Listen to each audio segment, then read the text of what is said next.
DCP Smita Patil सध्या आमच्यासोबत आहे। कुरारमध्ये जे घटना घडली होती त्याच्या काय अपडेट आहे आणि नक्की प्रकरण काय? कुरार पोलीस स्टेशन अंतर्गत काल एक स्कफल झालं होतं। एक गैरसमजामुळे त्या ठिकाणी भांडण झाले होते। त्या संदर्भामध्ये कुरार पोलीस स्टेशन येथे गुन्हा दाखल आहे आणि एका आरोपीचं नाव निष्पन्न झालं होतं, त्याला तात्काळ अटक करण्यात आलेली आहे। पुढील जे अनोळखी इसम आहेत त्यांना निष्पन्न करून पुढील कारवाई करीत आहोत। किती लोकांवर गुन्हा दाखल झाला याच्यामध्ये किती? 9 ते 10 अनोळखी इसमांविरुद्ध गुन्हा दाखल आहे आणि त्यामध्ये पुढील तपास चालू आहे। संदेश काय देणार लोकांना, कारण काय आता माहोल काय? कुरार पोलीस स्टेशनमध्ये कायदा व सुव्यवस्था अबाधित आहे। कुणीही कुठल्याही अफवांवर विश्वास ठेवू नये। या ठिकाणी स्थिती एकदम नियंत्रणात आहे। पोलिसांनी तात्काळ कारवाई केलेली आहे।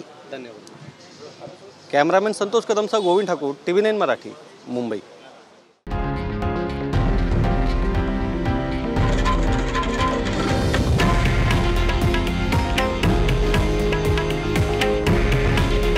हे आहे देशातील नंबर 1 न्यूज नेटवर्क आणि आपण पाहत आहात TV9 मराठी।